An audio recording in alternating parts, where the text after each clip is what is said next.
प्राप्त होगा। वही नर्मदा जी का जल पिए पूरे जीवन तो उसे शिवलोक प्राप्त होता है। ये नर्मदा जी तो गंगा जी से भी ज्यादा पवित्र मानी गई हैं और नर्मदा नाम इसलिए पड़ा है क्योंकि ये कभी मरती नहीं है महाराज, है ना। कल्प के अंत में भी इनका अंत नहीं है।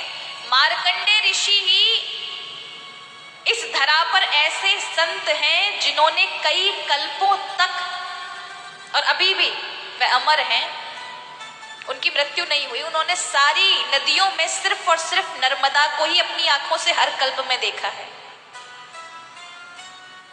इसलिए नर्मदा नदी को तो ये भगवान शिव, क्योंकि भगवान शिव के शरीर से नर्मदा का जन्म है, इसलिए इनको कहा जाता है रेवा। भगवान की जटा के अग्रभाग में रहने के कारण जटा संकरी भी कहा जाता है और दक्षिण वाहिनी गंगा भी कहा जाता है इन्हीं नर्मदा मैया को। ये नर्मदा जी का कंकड़ कंकड़ शंकर कहा जाता है। सारे शिवलिंग की प्रतिष्ठा करनी पड़ती है, लेकिन नर्मदा जी के कंकड़ में जो शंकर है, जहां से नर्मदा जी बह रही है उस कंकड़ को उठा लिया जाए तो वो शंकर बन जाते हैं। और भगवान शिव ने तो नर्मदा जी को ये वरदान दिया हुआ है कि कोई तुम्हारे में अस्थियां बहाएगा, उसकी अस्थियां पाषाण यानी पत्थर बन जाएंगी और वो पत्थर मेरा स्वरूप हो जाएगा। कोई भी उठाकर पूजेगा मेरा फल प्राप्त होगा, यानी अस्थि हड्डियां पत्थर बन जाएंगी।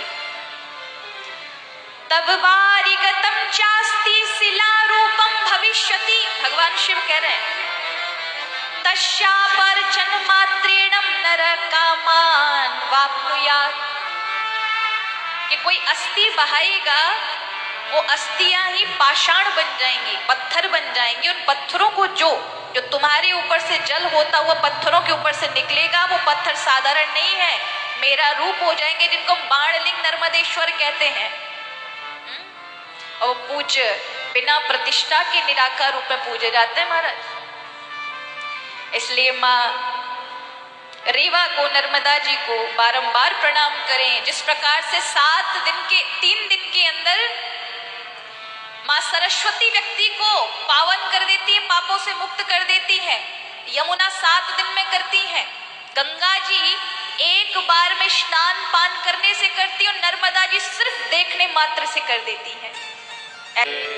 ये नर्मदा मैया महाराज सविंदु सिंधु सुस्खल तरंग भंग रंजितम दिशत सुपाप जाति जाति कार्यवारी संयुतम कृतांत दूत काल भूत भीत हारि नर्मदे त्वदीय पाद पंकजम नमामि देवी नर्मदे। ये माँ भगवान शिव के शरीर के पसीने से उत्पन्न है और कहीं कहीं तो भगवान की शरीर के अंदर से जल प्रकट हुआ उससे, और कहीं कहीं तुम्हारा अनंत अनंत में हर कल्प में नर्मदा जी का वर्णन आता है, हर पुराण में अलग अलग तरीके से। पर एक बात सामान्य है कि ये कभी मरती नहीं है, भगवान शिव की पुत्री के स्वरूप में विराजमान है और गंगा से ज्यादा अत्यधिक पवित्र होने के कारण समग्र देवताओं ने इनके तट पर अपना अपना निवास रखा है। इसलिए सबसे ज्यादा इनकी जो परिक्रमा है वो बड़ी ही लंबी है, 1800 किलोमीटर की है। कितने किलोमीटर की है? 1800।